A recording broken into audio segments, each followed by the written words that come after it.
할렐루야. 아멘. 할렐루야. 아멘. 오늘은 사무엘하 9장의 말씀을 나누는 시간입니다. 사무엘하 9장 1절로부터 13절의 말씀의 주제는요, 요나단의 아들 무비보셋에게 언약을 지키는 다윗이라는 주제입니다. 요나단의 아들 무비보셋에게 언약을 지키는 다윗이라는 주제입니다. 여기 있습니다. 요나단의 아들 무비보셋에게 언약을 지키는 다윗. 우리 다 같이 함께 읽어볼까요? 요나단의 아들 무비보셋에게 언약을 지키는 다윗. 예, 그렇습니다. 이 사무엘하 9장 1절로부터 13절의 말씀의 주제만 보더라도 사무엘하 9장 1절로부터 13절의 말씀의 주제 가운데에 등장하고 또한 이루어지는 사건이 무엇인지 우리가 분명히 짐작은 할 수 있습니다. 하지만 그의 역사와 문화와 지리와 언어와 인물을 토대로 한 깊은 다바르하야 강론은 이루어질 수 없음으로써 우리가 분명하게 오늘 강론을 나누게 되는 것입니다. 사무엘하 9장 1절의 말씀 먼저 우리가 다 같이 함께 읽기를 원합니다. 다윗이 이르되 사울의 집에 아직도 남은 사람이 있느냐? 내가 요나단으로 말미암아 그 사람에게 은총을 베풀리라 하니라. 아멘. 자, 주인공이라고 할 수 있는 다윗이 등장을 합니다. 다윗이 요나단으로 말미암아, 그렇죠? 그 사람에게 은총, 여기서 말하는 그 사람, 그 대상이 누구예요? 사울의 집에 아직도 남은 사람이 있느냐? 사울의 집안 가운데에서 다윗이 은총은 히브리어로 헨 혹은 라촌 혹은 헤세드, 이 세 개로서 줄일 수 있는데요. 먼저 헨은 즐겁다 혹은 좋다라는 의미가 있고요. 두 번째 라촌은 윗사람이 아랫사람에게 베푸는 호의를 가리키고 있습니다. 라촌은 뭐라고요? 윗사람이 아랫사람에게 베푸는 호의를 가리키고 있습니다. 세 번째로 이것은 헤세드인데요. 이것은 언약적인 사랑이라고 그 의미를 가리키고 있습니다. 이것은 대표적으로 하나님께서 우리 모든 인간에게 베푸시는 호의 혹은 언약적인 사랑으로서 표기되는 것이 대부분입니다. 이렇게 헨과 라촌과 헤세드, 이 은총을 가리키는 세 가지 히브리어 언어 알려드리고요. 그렇습니다. 1절의 본문 말씀 가운데에 다윗이 베풀고자 하는 헨 혹은 라촌, 헤세드 가운데에서 우리가 1절의 말씀 가운데에 또 등장하는 부수적으로 등장하는 요나단과의 이 언약에 대하여서 등장을 하기 때문에 우리가 알고 계신 대로 헤세드의 성향이 더욱 강하다라고 할 수 있다라는 것이고, 동시에 라촌도 맞지요. 왜냐하면 이스라엘 왕국의 왕인 다윗이 요나단의 아들인 이 무비보셋에게 호의, 헨 혹은 라촌, 헤세드를 베푸는 것이기 때문에 라촌 그 자체의 의미가 윗사람이 아랫사람에게 베푸는 호의를 가리키고 있기 때문에 동시에 라촌도 맞다라는 것입니다. 그렇다고 헨은 안 맞냐? 헨도 맞지요. 할렐루야.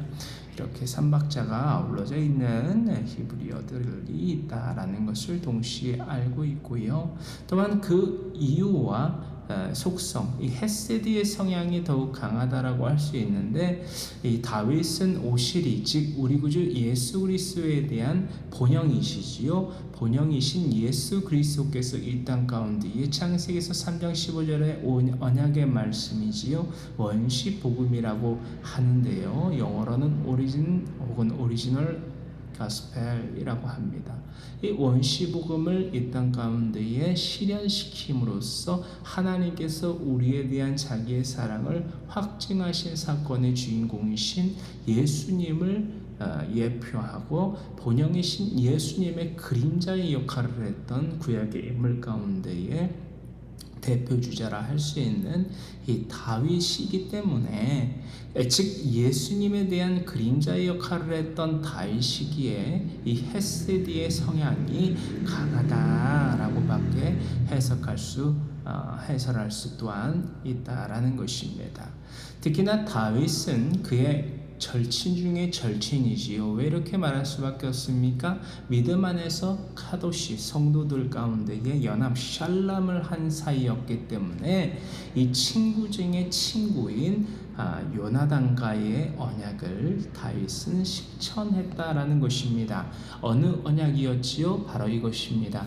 사무엘상 20장 14절로부터 16절과 42절의 말씀을 통하여 다윗이 그의 친구 중에 친구, 즉 샬람을 맺은, 그렇죠? 그러므로 샬롬을 누렸던 대상인 요나단과 어떤 언약을 하고 그 언약의 중재자이시요 또한 그 언약 가운데에 함께 하신 이가 바로 하나님이셨다라는 것을 우리가 다시금 확인해 보는 이 시간 되기를 원합니다. 사무엘상 20장 강론 가운데에 14절로부터 16절과 42절의 말씀 함께 읽겠습니다. 너는 내가 사는 날 동안에 여호와의 인자하심을 내게 베풀어서 나를 죽지 않게 할 뿐 아니라 여호와께서 너 다윗의 대적들을 지면에서 다 끊어버리신 때에도 너는 네 인자함을 내 집에서 영원히 끊어버리지 말라 하고, 이에 요나단이 다윗의 집과 언약하기를 여호와께서는 다윗의 대적들을 치실지어다 하니라. 요나단이 다윗에게 이르되 평안히 가라. 우리 두 사람이 여호와의 이름으로 맹세식 샤바했다라는 것이요. 그리고 언약은 베리트라고, 언약 협정 계약이라는 의미가 있는 그렇죠. 히브리어 베리트와 맹세는 샤바 42절에 그렇게 두 가지 단어가 히브리어가 떠오르네요. 맹세하여 이르기를 여호와께서 영원히 나와 너 사이에 계시고 내 자손과 내 자손 사이에 계시리라 하였느니라 하니 다윗은 일어나 떠나고 요나단은 성읍으로 들어가니라. 42절의 말씀, 이 하나님께서 이들의 언약 가운데에 함께 하시고 증인이 되어 주시고 이 땅 가운데에서 다시는 다윗과 요나단이 보지 못하는 제한 마지막 장면이지요. 마지막 장면. 이 장면 이후로 성경에 기록되어 바에 의하면 다시 만나지 못했다라는 것을 알 수 있습니다. 사무엘하 9장 2절의 말씀, 2절의 말씀, 2절로부터 3절의 말씀 함께 읽겠습니다. 사울의 집에는 종 한 사람이 있으니 그의 이름은 시바라. 그를 다윗의 앞으로 부르매 왕이 그에게 말하되 네가 시바냐 하니 이르되 당신의 종이니이다 하니라.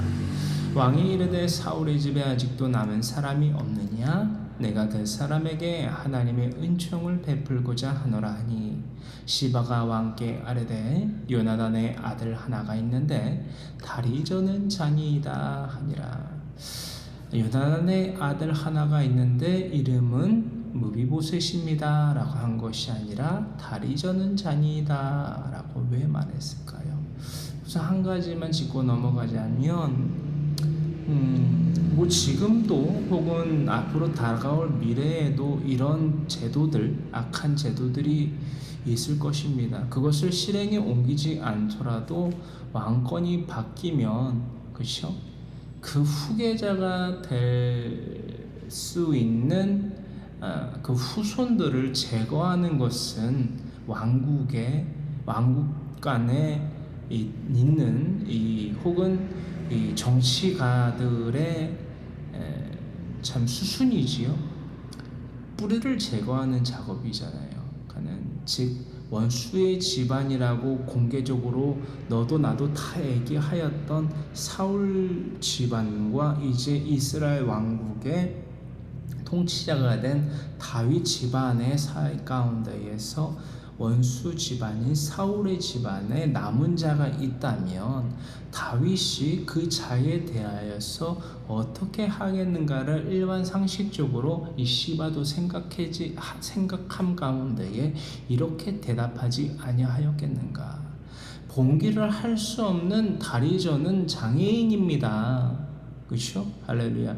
당신에게 위해를 가할 수 있는 상황이 또한 물리적으로 아닙니다라는 것을 이 무비보셋의 몸종 혹은 보필을 했던 이 시바가 그렇게 대답하지 아니하였겠는가를 1차적으로 생각할 수밖에 없게 되는 문장입니다. 구절이고요. 특히나 이 다윗이 물어봤던 대상인 이 시바는 히브리어로 치바라고 하고요. 그 의미는 식물이라는 의미를 가지고 있습니다. 이 식물이라는 의미를 가진 치바 적어두시기 바라고요. 그렇습니다. 사울의 집안에 있던 그 종 시바는요, 무비보셋을 보필하는 종으로 기록되고 있습니다. 그는 다윗에게 이 본문 말씀 가운데 등장하는 것처럼 다윗에게 이 무비보셋에 대하여 보고하기를요, 요나단의 아들 하나가 있습니다. 근데 다리 저는 자입니다라고 한다라는 것입니다. 다리 저는 자가 시사하고 있는 바가 무엇인지 우리가 1차적으로 알아봤고요. 여러분, 특히나 이것에 대하여서 우리가 깊게 묵상해야 되는 바는 다윗 왕의 헤세드 없이는, 은혜가 없이는 이 땅에서 무비보셋, 요나단의 아들 무비보셋은 이도 저도 자유롭게 하진 못하는 신세의 노인자가 바로 요나단의 아들 무비보셋입니다. 그의 처지에 대하여서 한 가지 변호를 하고 있는 시바의 모습을 보게 되고 있다라는 것입니다. 그렇다면 다윗이 예표하는 예수님의 은혜 가운데에 거하여 살아가지 아니하는, 즉 영생을 얻게 하시기 위해 우리에게 베푸신 구원의 은혜를 받고 나누며 살아가지 아니한다면 누가요? 바로 우리가 말입니다. 혹은 여러분들이 사랑에 괜찮아라고 말하는 여러분들의 배우자와 자녀와 친지자, 이웃들이 하나님의 은혜를 받고 나누며 영생을 얻기 위하여 지상과 내세의 천국을 얻고자 하여 살아가지 아니한다면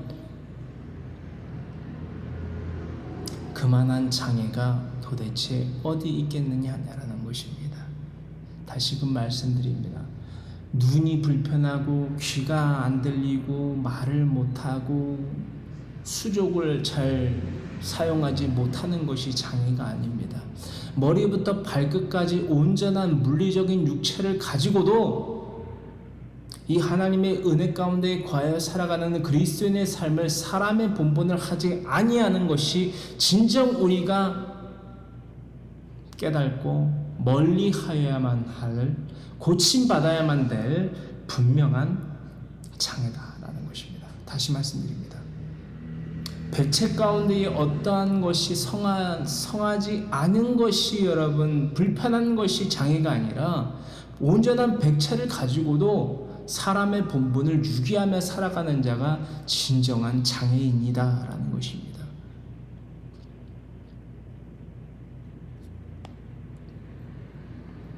사무엘하 9장 4절로부터 6절의 말씀 함께 읽겠습니다.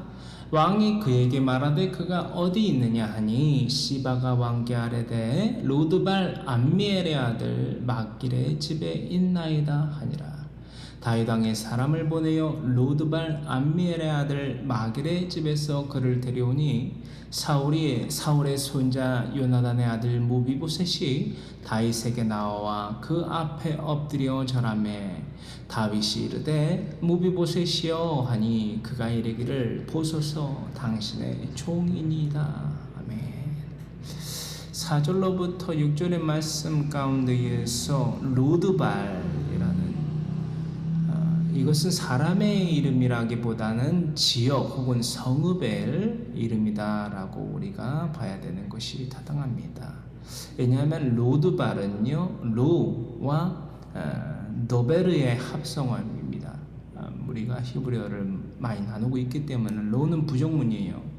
무엇이 아니다 혹은 아닌이라는 의미와 노베르는 디베르라고도 하고요, 목장을 의미합니다. 지금 목초지, 목장이 아닌 곳을 의미하고 있다는 것입니다. 어떠한 성읍이나 지형의 그렇죠, 지리적인 요건을 환경을 의미함에 있어서 목장이 아닌 성읍 혹은 목장이 아닌 터전이라는 것입니다. 이것이 물리적으로 풍요하진 않은 땅이라고 불리우기도 합니다. 그 로드발이라는 성읍에 암미엘이라는 자가 있어요. 암미엘, 특히나 엘은 하나님을 지칭하고 있다는 것을 우리가 알고 있기 때문에 암미엘은 하나님은 친척이시다라는 의미를 갖고 있어요. 하나님은 친척이시다. 그래서 이 로드발이라는 성읍에 살아가는 자들 가운데에 이 암미엘이라는 자가 분명 하나님을 믿는 자였겠구나라는 것을 추측할 수 있게 되고요. 그의 아들 마길의 집에 있나이다. 마길은 마키르라고 하여서 셀, 즉 팔림이라는 의미가 있습니다. 6절의 말씀, 무비보셋이 다윗이 무비보셋을 불렀더니 무비보셋이 다윗에 대하여서 보소서 당신의 종이니라 라고 말했다라는 거예요. 종은 에베드이지요. 그 말 자체로 종 혹은 슬레이브, 즉 노예를 의미하고 있다라는 것을 알 수 있습니다.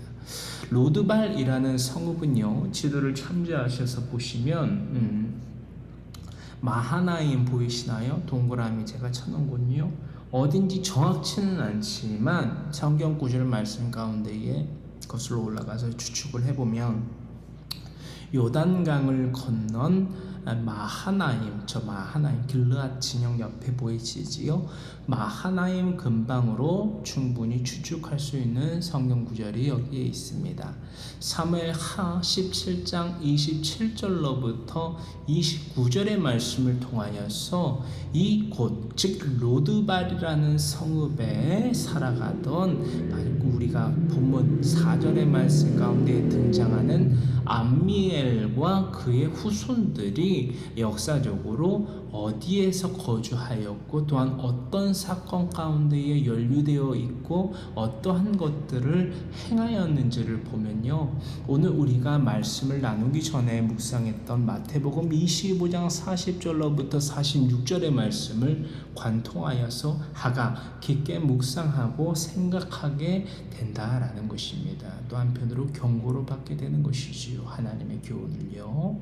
사무엘하 17장 27절로부터 29절의 말씀을 함께 읽기를 원합니다. 다윗이 마하나임에 이르렀을 때에 암몬족 속에게 속한 라빠 사람 나하스의 아들 암몬 족, 모압과 암몬, 그죠? 할렐루야. 모압과 암몬. 아브라함의 조카 롯, 그쵸?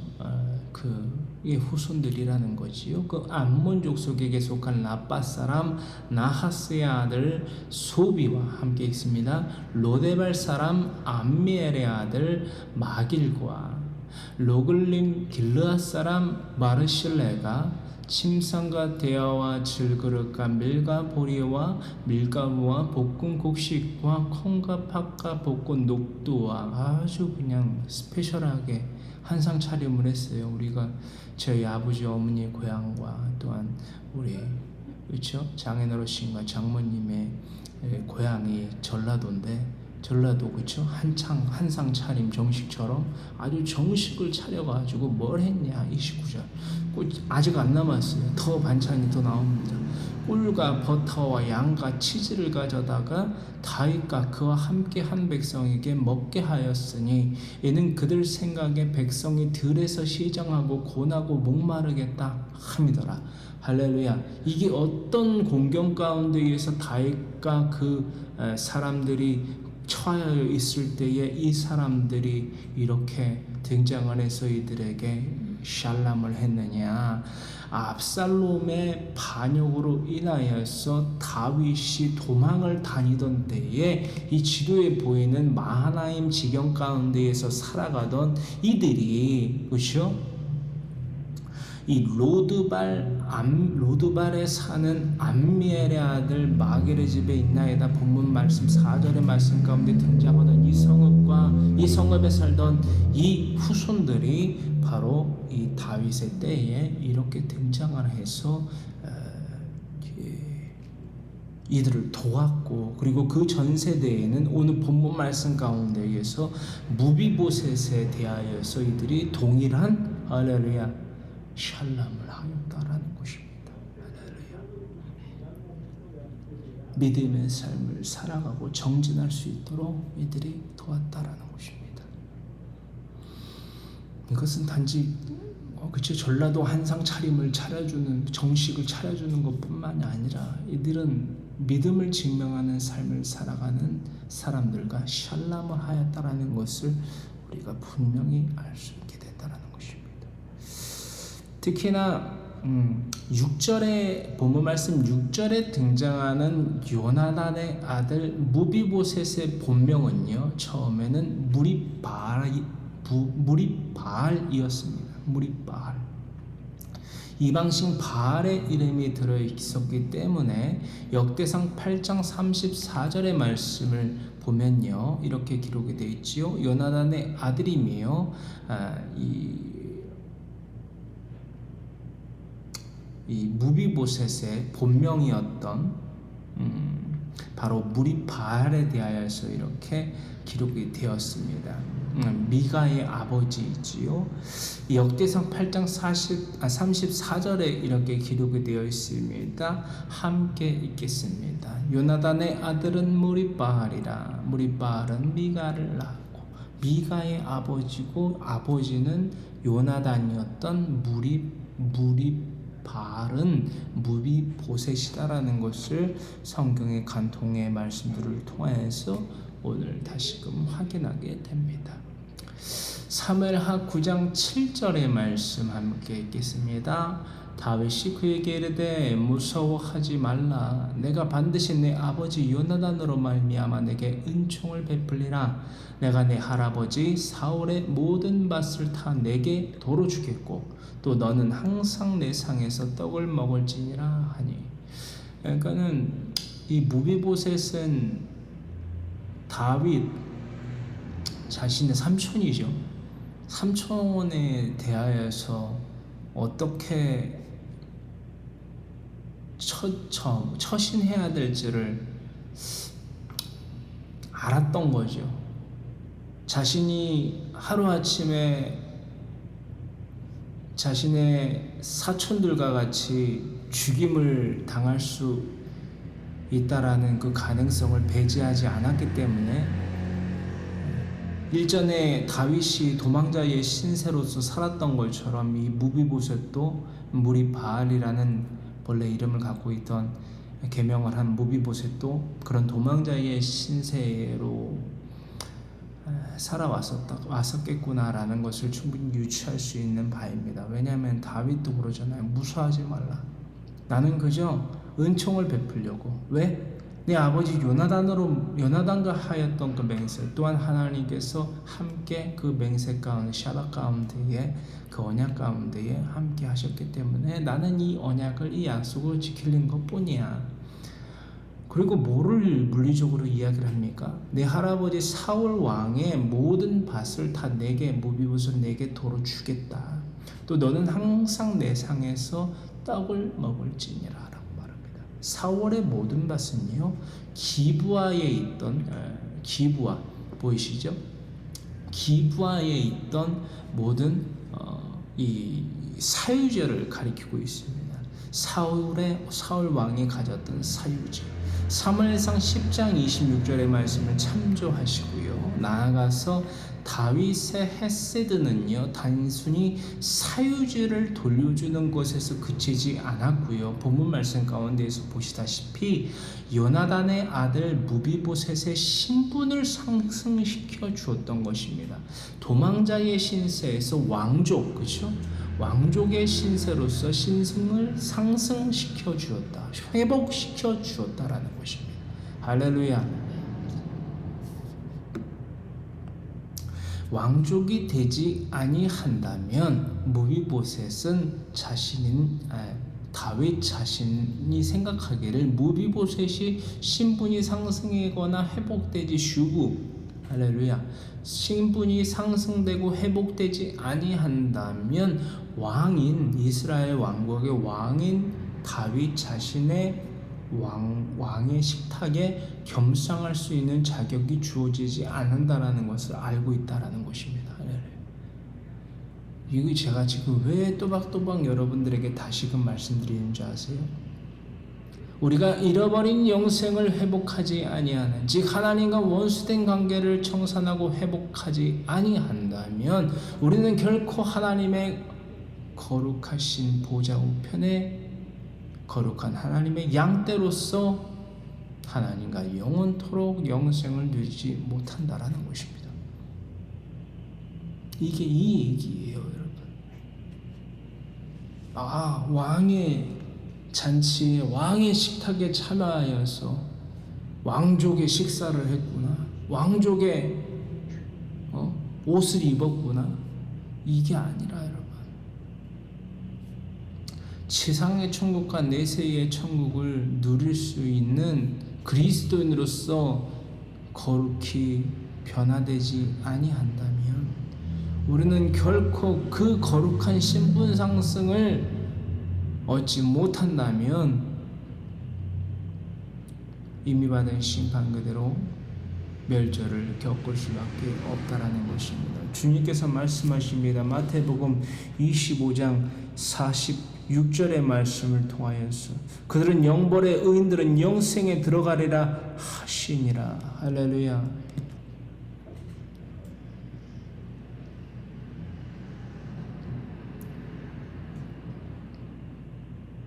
사무엘하 9장 8절의 말씀 함께 읽겠습니다. 그가 절하여 이르되 이 종이 무엇이기에 왕께서 죽은 개 같은 나를 돌아보시나이까 하니라. 죽은 개는 무트 그리고 켈레브의 합성어입니다. 무트 켈레브, 무트는 죽이다 살해하다라는 의미가 있지요. 그리고 켈레브는 갈렙의 이름의 의미가 똑같습니다. 켈레브는 칼라브라는, 즉 짓다, 공격하다라는 의미를 가진 칼라브라는 히브리어의 유래를 두고 있는 단어가 바로 켈레브입니다. 바로 개를 의미합니다.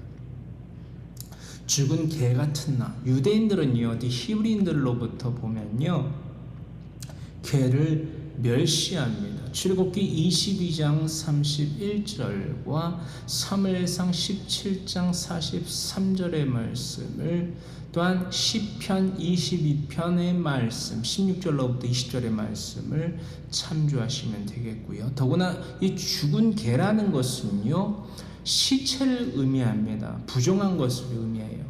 헤렘. 모세의 율법에 기록되어 있는 이 시체, 또한 이 죽은 개를 가리키고 있는 것은요, 아주 부정한 존재와 속성을 의미하고 있습니다.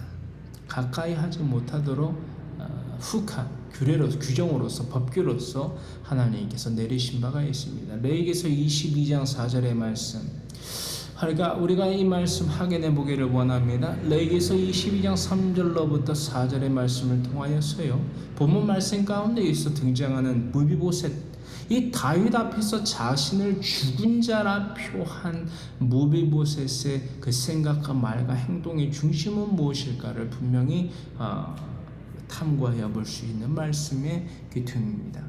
이 레위기서 22장 3절로부터 4절의 말씀을 다 같이 함께 읽겠습니다. 그들에게 이르라. 누구든지 내 자손 중에 대대로 그의 몸이 부정하면서도 이스라엘 자손이 구별하여 여호와께 드리는 성물에 가까이 하는 자는 내 앞에서 끊어지리라. 나는 여호와이니라. 아론의 자손 중 나병 환자나 유출병자는 그가 정결하기 전에는 그 성물을 먹지 말 것이요, 시체의 부정에 접촉된 자나 설정한 자나. 할렐루야. 이러한 속성을 가지고 있는 자들의 예배는 제사는 하나님께서 받지 않으신다라는 것입니다. 제하여 버리겠다. 그 민족 가운데 있어. 이것이 레위기서 22장 가운데 특히나 3절로부터 4절의 말씀의 중심, 핵심 목적 아닙니까? 기록의 목적. 지금 무비보셋은 죽은 개 같은 나를 어찌 이렇게 청하십니까? 어떻게 나에게 이렇게 헤세드를 은총을 베푸십니까? 라고 이야기하고 있다는 거예요.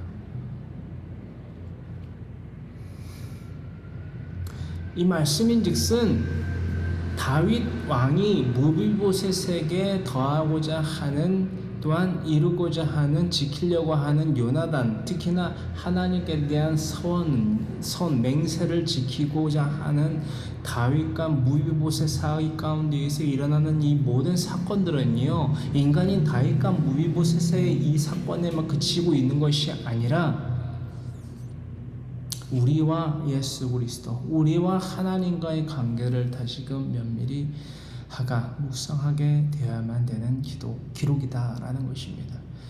여러분, 무비보셋 보세요. 무슨 자격이 있어서 여러분 이러한 헤세드를 다윗으로부터 또한 하나님으로부터 얻게 되는 것입니까? 무비보셋이 어떤 자격이 있나요? 여러분, 정말 죽은 개 같은 나, 그 죽은 개 같은 나를 어찌하여 돌보십니까? 이 말씀이 주인공이 누군지 아세요? 바로 저 여러분들이에요. 죽은 개 같은 나, 어떤 자격이 있어서, 어떤 능력이 있어서, 뭐가 잘나서 예수 그리스도를 통한 하나님의 그 사랑을 우리가 얻음으로 말미암아 영생을 얻게 되는 것이 아니라 자격이 없는 죽은 개 같은 우리인데 하나님께서 은총, 헤세드를 더하여 주심으로 구원이라는 기회를 통하여서 영생을 얻게 될 수 있는 이 은총, 헤세드를 우리에게 더하여 주셨건만 우리는 마치 뭔가 자격이 있어서 하나님께서 나를 사랑하시오,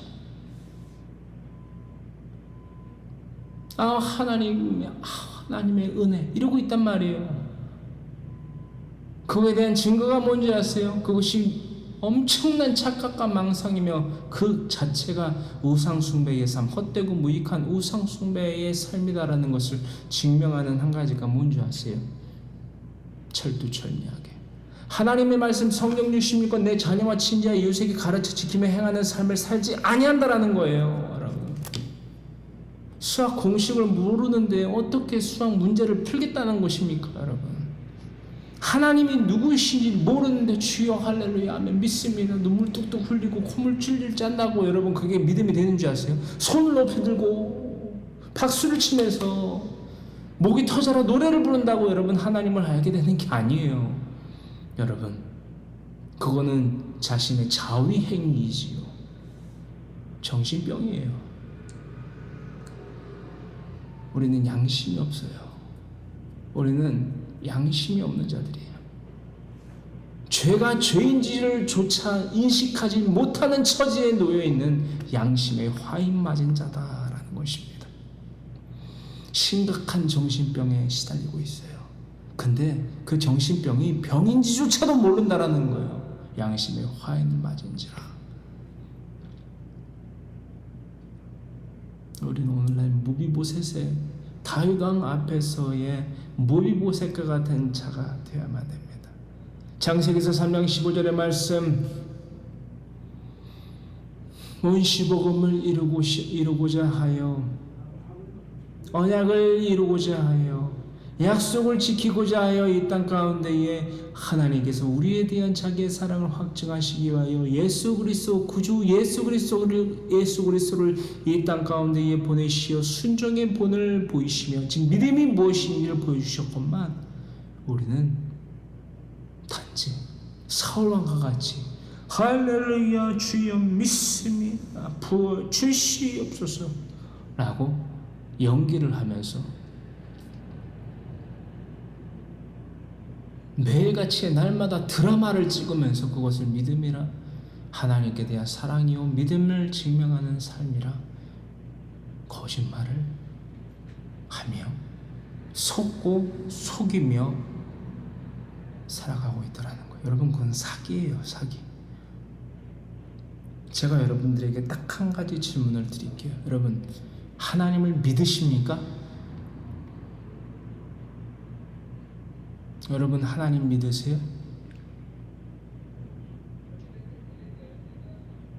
제가 전반적으로 서두를 다 배경으로 깔아놓은 다음에 여러분들에게 이 질문을 드리니까 여러분 쉽게 아멘이 안 나오시죠? 여러분, 다시 질문 드릴게요. 여러분, 하나님을 진정 믿으십니까? 아멘이 안 나와요. 왠지 아세요? 내가 아무리 양심의 화인을 맞았어도 할렐루야 하면 주여 믿습니다의 삶을 살아가는 나의 삶이 믿는 삶이 아니라 사기 행각을 벌이는 삶이다라고 말하는 이 사람 앞에서 감히 아멘이라는 소리를 어떻게 하겠습니까? 하나님의 말씀 성경 66권을 내 자녀와 친지와 예수께 가르쳐 지키며 행하지 아니한다면 이 말인즉슨 비유로 삼아 말씀드리건대 수학 공식을 모르는데 어떻게 여러분 수학 문제를 풀겠느냐라는 것입니다. 이 말을 못 알아듣는 사람은 없거든요. 그래서 아멘이 안 나오는 거예요, 여러분. 내가 하나님 말씀 성경 주신 것 내 자녀와 친지와 예수께 가르쳐 지키며 행해야만 되는데 그거는 행한 겁니까? 행하지 않은 겁니까? 행하지 않은 거예요, 여러분. 믿음을 증명한 겁니까? 믿음을 증명하지 않은 겁니까? 증명하지 않은 거예요. 무슨 말이 더 필요해요, 여러분? 내가 지금 서울의 경기도에 살고 있는데 목적이 있어서 전라도 해남을 가야 돼요, 여러분.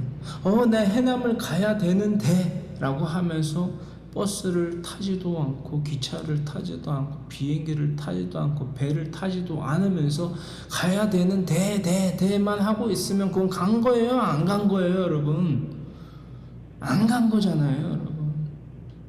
근데 우리는 그거를 갔다라고 말하고 있다는 거는 겁니다, 여러분. 혹은 가봤다라고 얘기를 하는 것과 마찬가지인 거예요, 여러분. 그럼 심각한 정신병에 시달리고 있다는 것입니다. 근데 이게 정신병이다라고 말해주는 사람도 없을 뿐더러 오히려 그거를 맞다라고 이야기를 하는 자들이 많다라는 거예요. 해남을 안 가봤는데 해남을 가봤다라고 말하기도 하고 당신 해남 가봤어요 라고 말하는 집단 체면에 걸려있다라는 거예요. 속는 자나 속이는 자나 사기를 치는 자나 사기를 당하는 자나 둘 다 영원한 불못에 떨어진 것은 자명한 사실인가 마찬가지고 이 지상에서조차도 그런 심각한 착각과 망상의 정신병 가운데에 살아가다가 인생을 허비하다가 이미 받은 심판 그대로 불못에 떨어진다라는 겁니다. 오늘 강론을 나누기 전에도 말씀 나눴지요. 마태복음 25장 40절로부터 46절의 말씀 묵상하여 보세요. 경고의 말씀입니다. 위 말씀에 대한 즉 레위기서 22장 3절로부터 4절의 말씀에 대한 기록과 해설은 죄 가운데에 놓인 이미 받은 심판 그대로 영원한 지옥불에 던져질 수밖에 없는 우리들에게 언약하신 그 말씀 그대로 창세기서 3장 15절의 말씀 그 원 15gem의 그 말씀 그대로 그 언약을 그 약속을 신실하신 진실하신 하나님께서 이루시기 위하여 예수님께서 우리 구주 예수 그리스도께서 육신의 몸을 입고 이 땅 가운데에 내려오시지 않았다면 우리는 결코 지상과 내세의 천국을 얻을 수 없다라는 것을 가리키고 있다라는 것입니다. 왜입니까? 우리는 무비보셋과 같이 왕의 식탁에서 왕과 겸상할 수 있는 그 어떠한 자격도 없기 때문입니다. 할렐루야. 아까도 말씀드렸잖아요. 왜 시바가 요나단의 아들 하나가 있는데 무비보셋 혹은 무리바알이라는 자입니다라고 말하는 것이 아니라 그는 다리 저는 자입니다. 장애를 가지고 있습니다 라고 보고를 했다고요. 여러분, 자격이 없다는 거예요. 그는 요나단의 아들로서 왕족입니다. 허나 요단강 저편에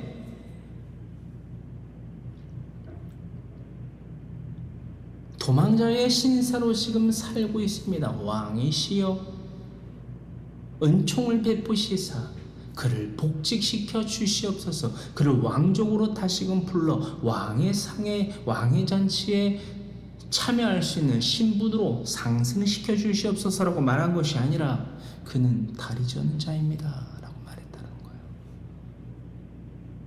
우리가 무슨 자격이 있어서 도대체 그런 착각과 망상 가운데 빠져 살아간단 말입니까?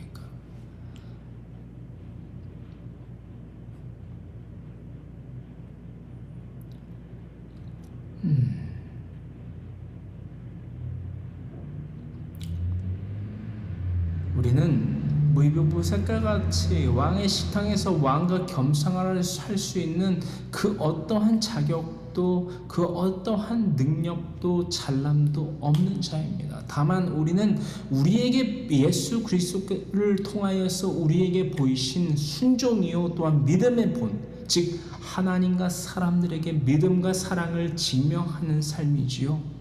이 순종의 그 믿음의 본을 쫓아 살아가므로 믿음을 증명하지 아니한다면 하나님과 원수된 관계를 결코 청산할 수 없다는 명명백백한 강력한 경고를 시사하는 이 말씀을 하나님의 교훈으로 바르게 함과 책망함과 하나님의 의로 교육하기에 유익한 이 성경을 날마다 내 자녀와 친지와 이웃에게 가르쳐 지키며 행해야만 된다는 거예요.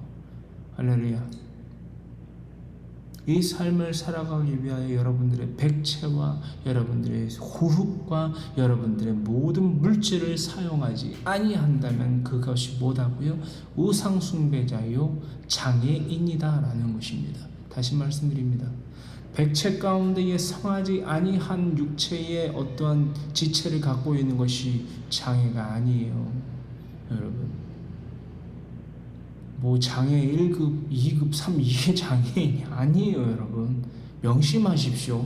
온전한 백체를 가지고 있음에도 불구하고 사람의 본분을 유기하며 살아가는 자가 진정한 장애인입니다. 왠지 아세요? 그게 장애인데, 심각한 장애인데 그것이 장애인지조차도 모르는 자거든요. 할렐루야. 사람의 본분을 유기하는 자들은요, 생각하는 게 다르고요, 말하는 게 다르고요, 행동하는 게 다릅니다. 날마다 분란을 일으키고요, 어딜 가서 뭘 하든지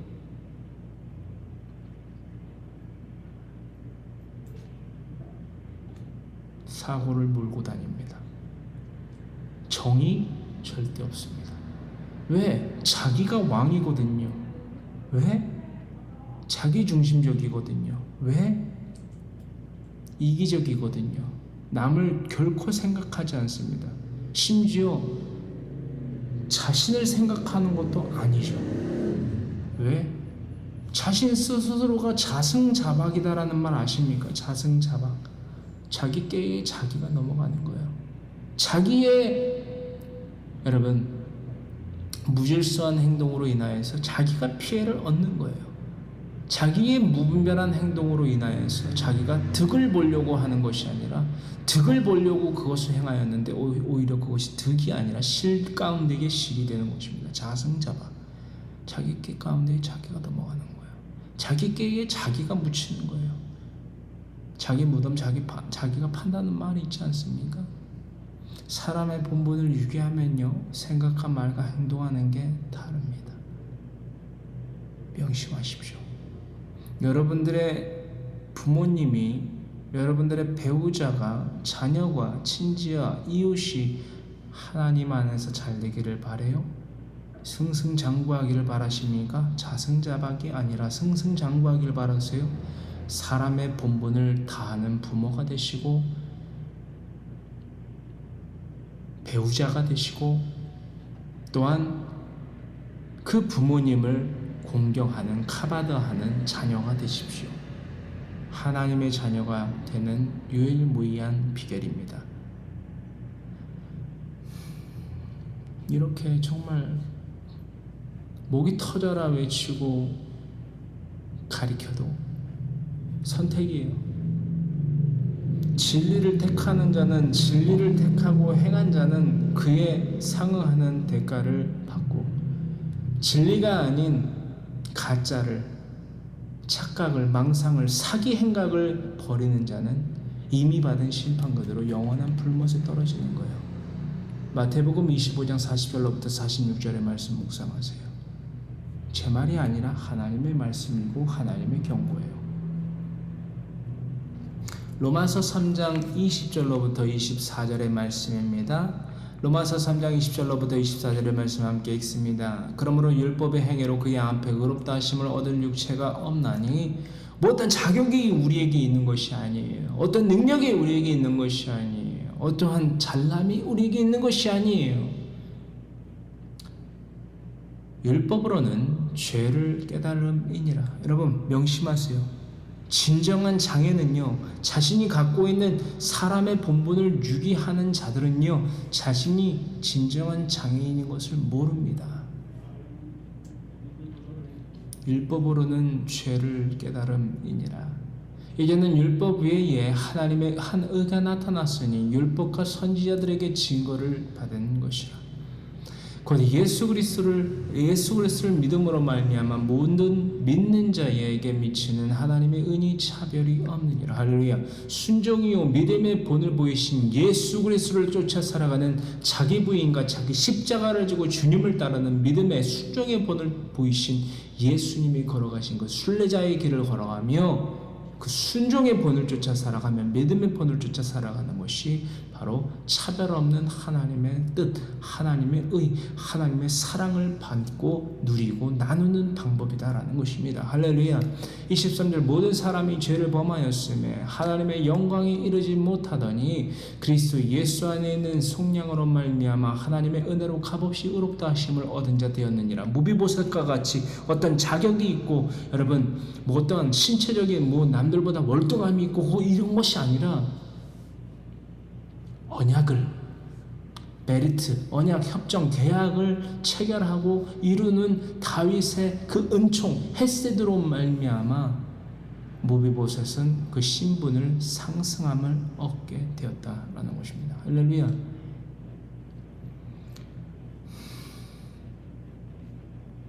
사무엘하 9장 9절의 말씀 함께 있습니다. 왕이 사울의 시종 시바를 불러 그에게 이르되 사울과 그의 온 집에 속한 것은 내가 다 내 주인의 아들에게 주노니. 할렐루야.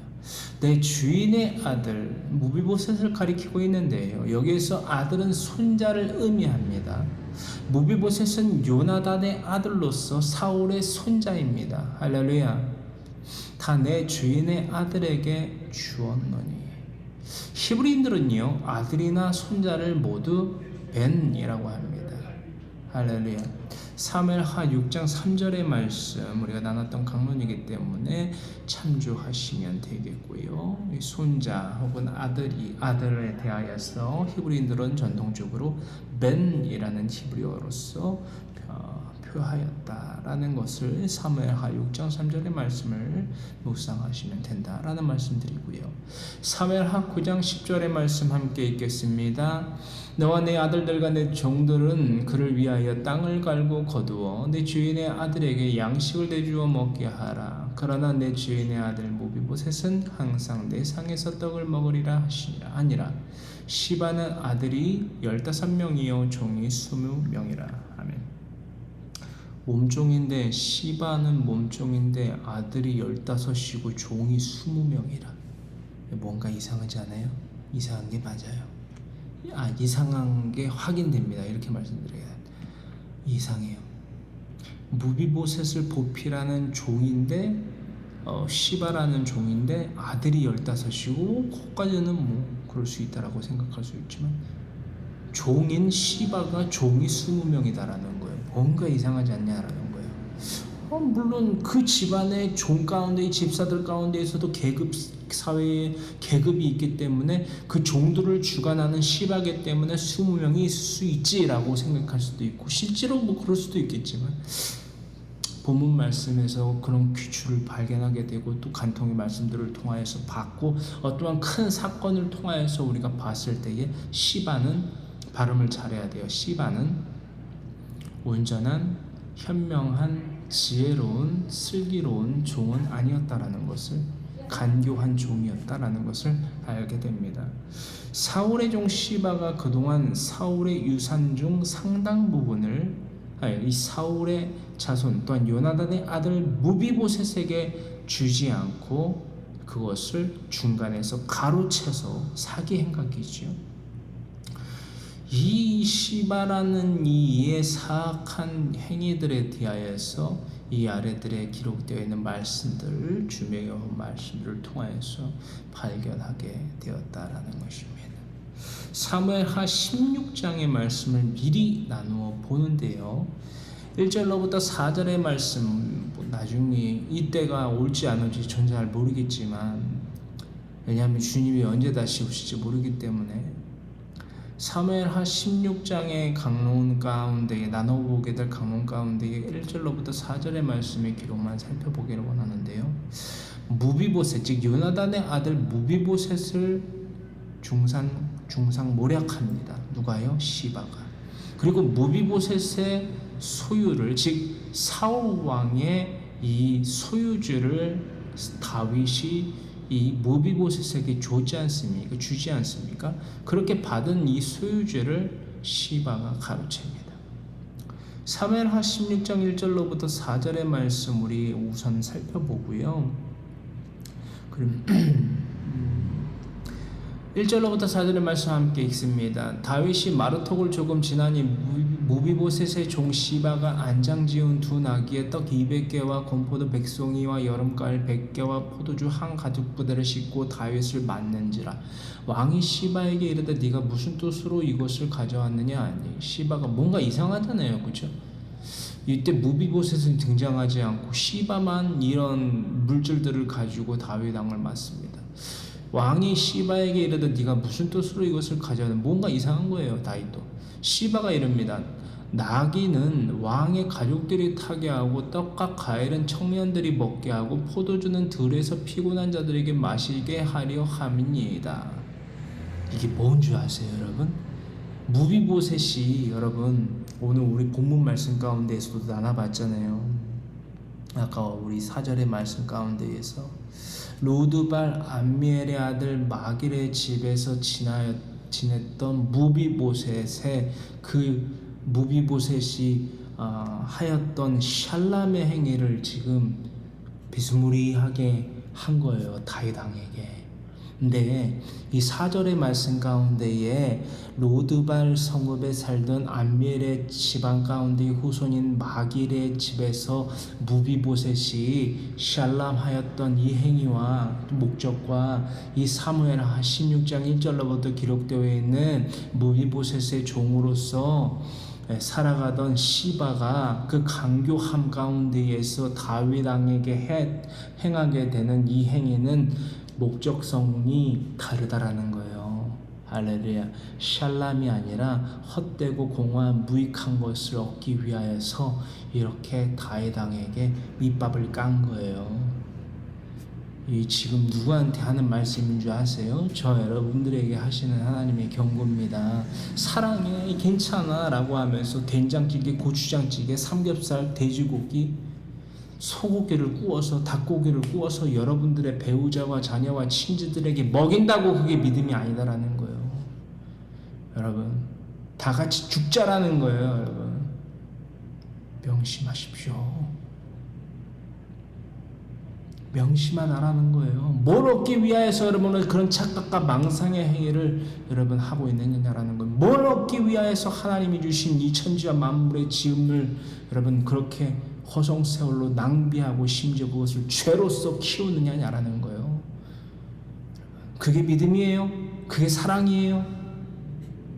저는 그런 사기꾼들과는 동행하지 않습니다. 명심하십시오. 사람의 본분을 유기하는 짐승들과는 저는 교류 안 합니다.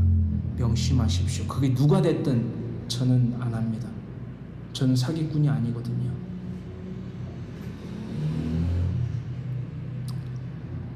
3절 왕이 이르되 네 주인의 아들이 어디 있느냐 단도직입적으로 물어본 거예요. 야, 너 지금 이러는 꿍꿍이가 뭐야? 여러분 제가 말씀드렸죠? 믿음을 증명하는 사람의 본분을 다함에 살아가는 자들은요, 슈브의 삶을 살아가는 자들은요, 잃어버린 영생을 회복하기 위하여 살아가는 자들은요, 생각하고 말하고 행동하는 것이 다릅니다. 딱 잡아내는 거예요. 믿음을 증명하는 자들의 삶을 살아가는 자들은요, 결코 속이지를 못합니다. 명심하세요. 보여요, 들려요, 잡힙니다. 하나님만 그 거짓을 알고 계신 것이 아니에요. 목적이 같으면요, 혹은 목적이 다르면요, 같은지 다른지가 보이거든요. 보인다는 거예요. 그래서 물어보잖아요. 내 주인의 아들 무비보셋 어딨니? 하니 시바가 왕께 아뢰되 예루살렘에 있는데 그가 말하기를 이스라엘 족속이 오늘 내 아버지의 나라를 내게 돌리리라 하나이다 하는지라. 이게 뭔 소리예요, 여러분? 중상모략을 하는 거죠. 4절 왕이 시바에게 이르되 무비보셋에게 있는 것이 다 네 것이니라 하니라. 시바가 이르되 내가 절하나이다. 내 주 왕이여 내가 왕 앞에서 은혜를 입게 하옵소서 하니라. 이렇게 해서 무비보셋의 소유를 시바가 얻게 된다라는 것입니다. 할렐루야.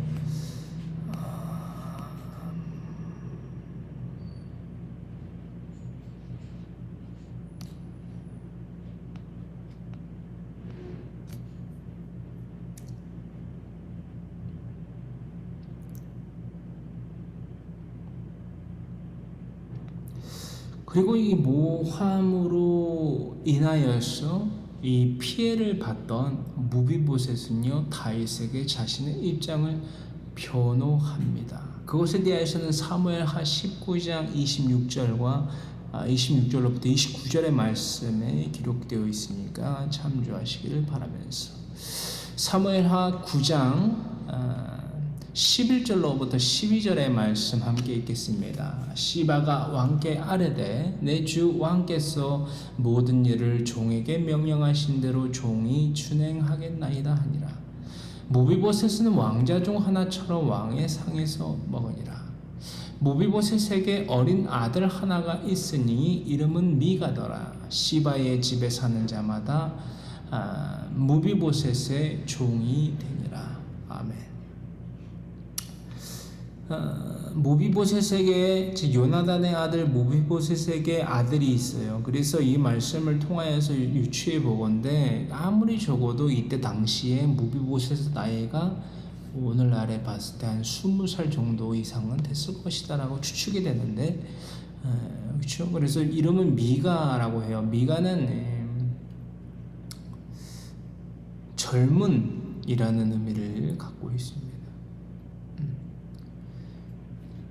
무비보셋의 아들 미가는요, 훗날에 많은 자녀들을 얻게 됩니다. 그리고 이 자녀들은 이스라엘 왕국의 용사나 각계각층에서의 인사들을 담당하게 됩니다.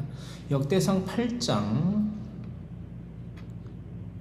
그리고 9장의 말씀에 기록되어 있는 내용들을 참조하시면 되겠습니다.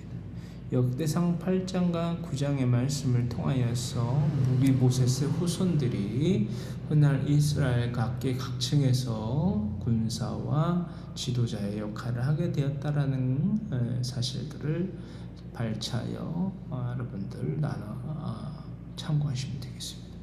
13절의 마지막 말씀 함께 읽습니다. 무비보셋이 항상 왕의 상에서 먹음으로 예루살렘에 사니라. 그는 두 발을 다 절더라. 그는 두 발이 다 절뚝, 이는 절른 발이었습니다. 무비보셋의 약점과 그에 대한 다윗의 은혜를 서로 강력하게 일치시키고 있는, 또한 대조시키고 있는 말씀입니다. 우리는 과연 이 말씀들의, 오늘의 말씀들을 통하여서 과연 주인의 상에서 떨어지는 부스러기를 먹는 개와 무슨 자격이 있어요? 개가 심지어 죽을 수밖에 없는, 영원히 멸절할 수밖에 없는, 이미 받은 심판 그대로 지상과 내세의 지옥을 겪을 수밖에 없는 죽은 개와 같은 우리들이 무슨 자격이 있어서 여러분 지상과 내세의 영원한 천국을 얻을 수 있게 되는 신분을 받김받는, 또한 잃어버린 영생을 쉬고 회복 또한 되돌려 받는 그 은혜 가운데 거할 수 있게 되었냐는 말입니다.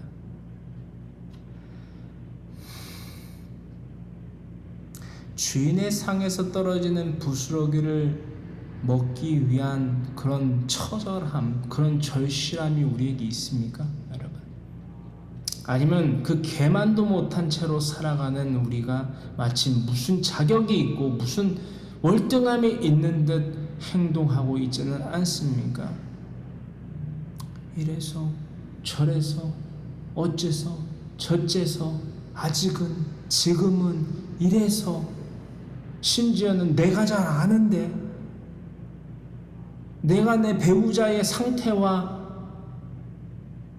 때를 아는데, 내 아들과 내 딸과 내 손주와 내 손녀와 내 친지와 내 이웃들의 상황을, 성격을, 성향을 내가 잘 아는데 지금은 아닌 것 같고. 여러분, 과연 우리가 주인의 상 밑에 있는 개와 같은, 무비보셋과 같은 절실함이 있느냐라는 거예요. 여러분, 그게 절실한 거예요? 여러분, 진짜 제가 다시금 질문 드릴게요. 여러분, 하나님 믿습니까? 제가 봤을 땐 천만에요. 그건 거짓말이에요. 절실함이 없어요. 여러분, 진짜 내 배우자를 사랑하고 내 자녀를 사랑하고 내 손주와 손녀와 며느리와 사위와 내 가족들을, 내 친지를, 이웃을 사랑하면요, 그런 말 못합니다. 생각이라도. 여러분, 절박하거든요. 왜 개가 주인의 상에서 떨어지는, 여러분, 부스러기라도 먹으려고 합니까? 이건 본능인 거예요. 먹지 않으면 죽으니까. 먹지 않으면 죽으니까. 먹지 않으면 죽으니까. 전하지 않으면 이미 받은 심판 그대로 악인으로서의 삶을 종지부 찍게 되고, 그러면 이미 받은 심판 그대로 영불못에 떨어지니까. 근데 우리는 스스로를 속고 속인다고 했잖아요. 지금 당장 소고기를 끓여 먹을 수 있고, 구워 먹을 수 있고, 볶아 먹을 수 있고, 김치찌개, 된장찌개, 청국장찌개를 끓여 먹을 수 있으니까 그게 사랑이라고 말하는 거예요. 내 남편, 내 아내, 내 자녀들에게, 내 친지에게, 내 이웃에게, 혹은 내 백채로 뭔가를 해줄 수 있으니까 그게 사랑이고 아낌이라고 말하고 있는 거예요. 그러면 제가 단도직입적으로 물어볼게요. 그걸로 영생 얻을 수 있어요? 그걸로 이 땅 가운데 지상과 영원한 내세의 천국을 얻을 수 있어요? 그럼 저도 그걸로 살겠어요. 근데 아니잖아요. 도대체 뭘 위해서 그러고 사는 거예요? 다시 질문드립니다. 여러분, 하나님 믿으세요? 여러분, 하나님 믿으십니까?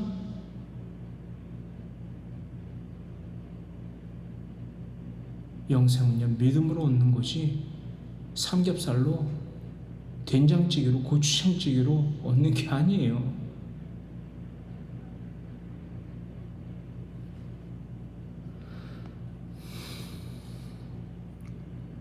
이런저런 핑계를 일삼으면서 심지어 하나님이 주신 호흡으로서 숨쉬고 살아가면서 하나님의 것을 도둑질하는 사울왕과 같은 우상숭배자의 삶을 잘도 살아가고 있지는 않습니까? 마태복음 15장 26절로부터 28절의 말씀을 통하여서 개에게 배워야만 된다라는 거예요. 개의 절실함을 배워야만 된다는 거예요. 할렐루야. 우리 진짜 우리에게 절실함이 있는가? 그리스도는요, 지상과 영원한 내세의 천국을 위하여 살아갑니다. 여러분들의 가정과 일터와 모든 범사가 천국이 되지 아니한다면 내세의 천국도 없어요. 누군가는 말해요. 그리스도인의 삶을 살아가고자 하는 목적이 죽어서 천국 가는 거라고 얘기해요. 잘못된 거예요. 명백히 잘못된 겁니다.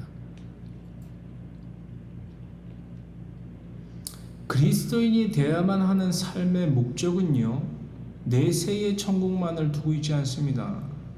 현세의 천국이 먼저예요. 현세의 천국을 누리지 못하는 자가 어떻게 내세의 천국을 누리겠단 말입니까? 주님 우리에게 말씀하십니다. 너에게 평강이 있을지어다 하시니라. 사람들을 피해 예수님이 못 박혀 죽임을 당하신 이후에, 예수님이 부활하시기 이전에 제자들은 유대인들의 핍박과 살해 협박을 견디지 못하고 그것을 두려워서 숨어 있습니다. 문을 빗장을 걸어 두고, 여러분, 그 문 빗장이 그들을 지켜줄 수 있습니까? 믿음은 그런 거예요. 어떤 문 빗장도 우리들을 지켜줄 수 없어요.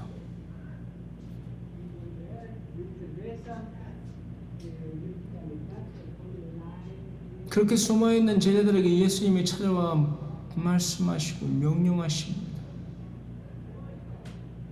헤세드를 더해 주신 것이요, 너에게 평강이 있을지어다 하시니라. 여러분, 이 지상에서의 천국, 즉 평강, 에이레네,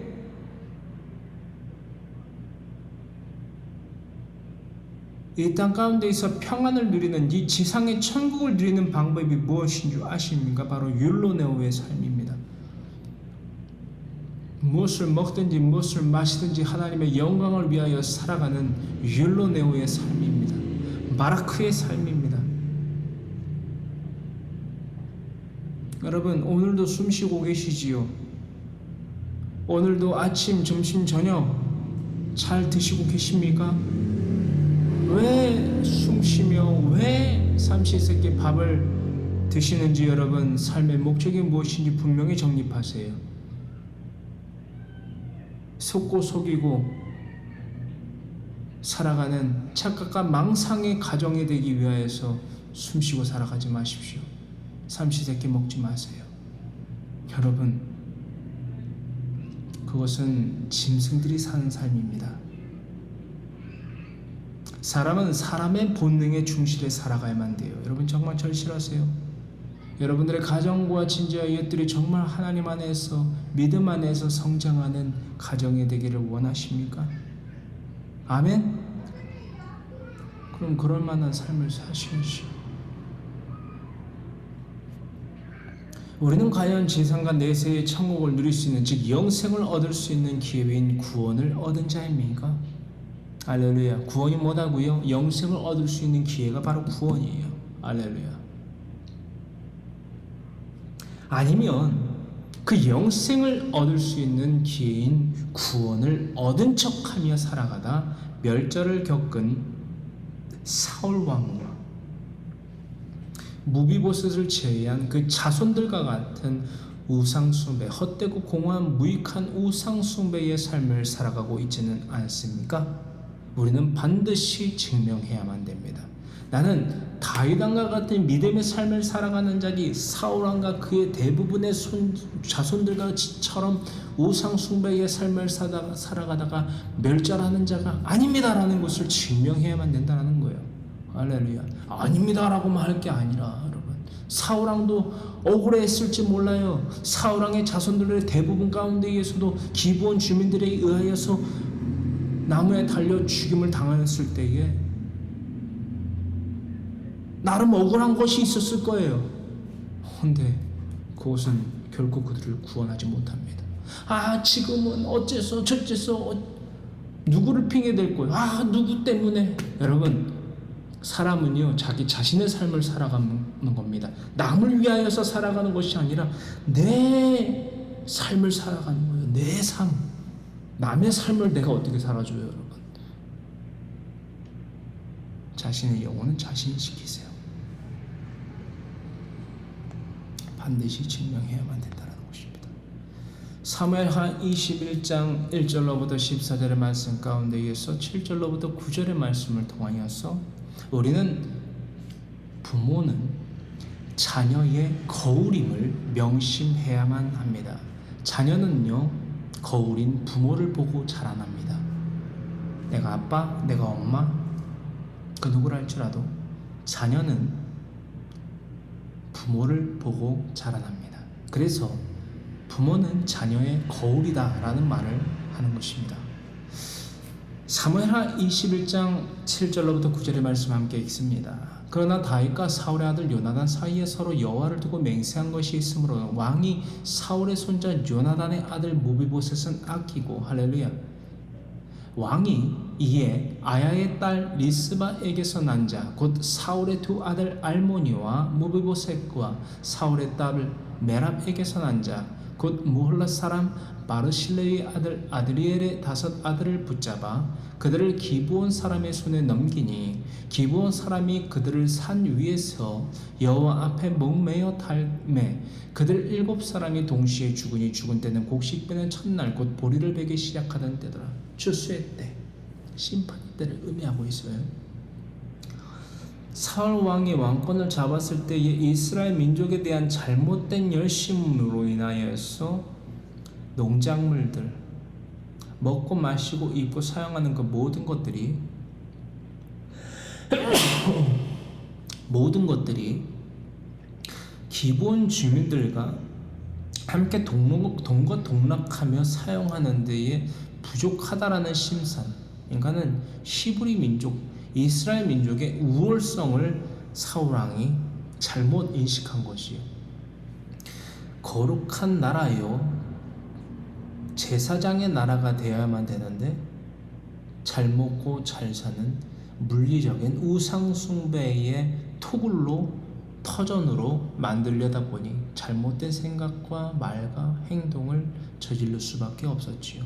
그래서 학살을 감행하지 않습니까? 기브온 주민들에 대해서. 여러분, 여호수아서의 말씀 9장의 말씀이죠. 여호수아서 9장 강론을 참조해 보시기 바랍니다. 어떻게 가나안 땅에 살아가던 기브온의 마므라카가 평생을 나무를 패며 물을 깃는 이스라엘 민족 가운데로 유입될 수 있었습니까? 여러분, 기생 라합의 가정과 더불어서 가나안 땅 가운데에서 기브온의 연합 마므라카에 속하여 있던 기브온 사람들이요, 그 가나안 원주민 가운데에 기브온 주민들이 어떻게 하나님께 예배드리는 예배자의 민족이 될 수 있었냐라는 거예요. 이게 상당히 큰 부분인데, 하나님께서 기뻐하시는 민족들이에요. 여러분, 어떤 말씀인지 이해하시겠죠?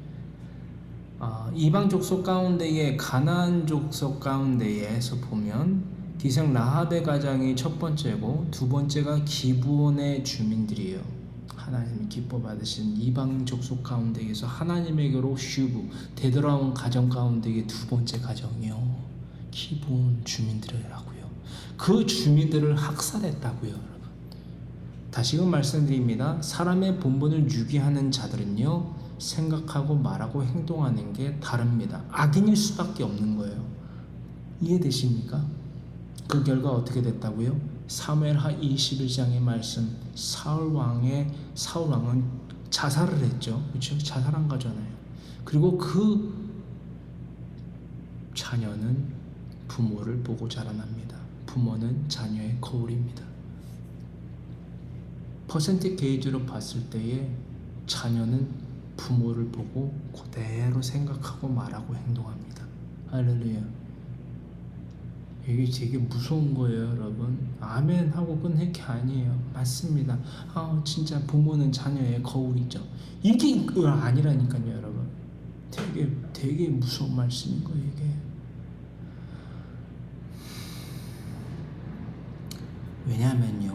왜냐하면 이게 왜 이렇게 무서운 말씀이냐면, 부모가 믿음의 순종의 본을 보여도 자녀가 그 본을 받지 않을 수 있다는 것을 유념해야 되기 때문에, 순종의 믿음의 본을 보이신 예수님이 계심에도 불구하고 그 예수님을 순종의 본을 보이신 예수님에게 순종의 본을 쫓아 믿음을 증명하는 자들이 아니라 대부분이 예수님을 채찍질하고 모욕하고 침뱉고 돌을 던지고 십자가에 매달고 창으로 찌르고 채찍질하고 조롱하고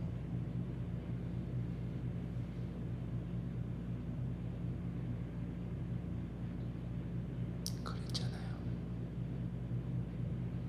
우리가 사람의 본분을 주게 하면요, 다시금 예수 그리스도를 십자가에 드러내놓고 못 박아 욕되게 하는 자가 되기 때문에 이 말씀이 무서운 거예요.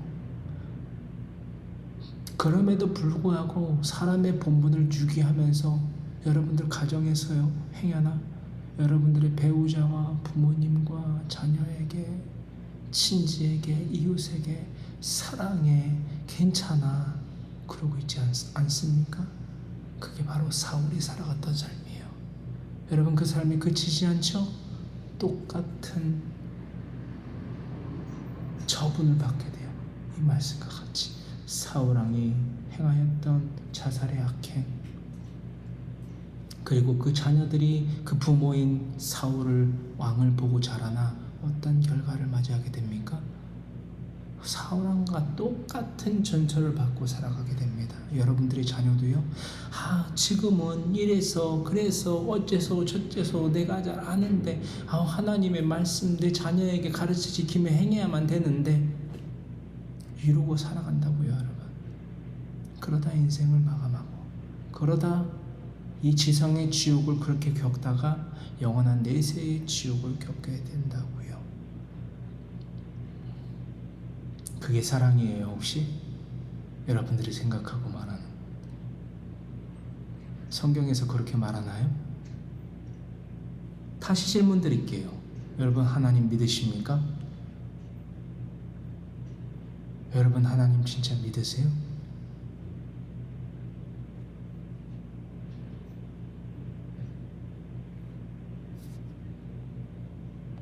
이게 무슨 말인지 아는 자들은요, 결코 사람의 본분을 유기하지 않습니다.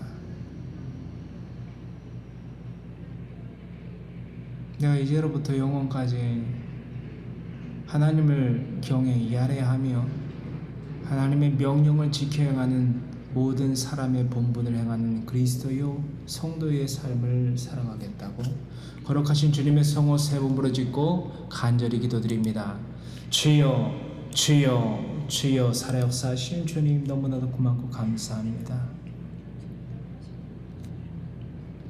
악인은 영벌에, 의인들은 영생에 들어가리라 말씀하신 우리 구주 예수 그리스도의 경고와 언약의 말씀을 우리가 잊지 않고 살아가겠습니다.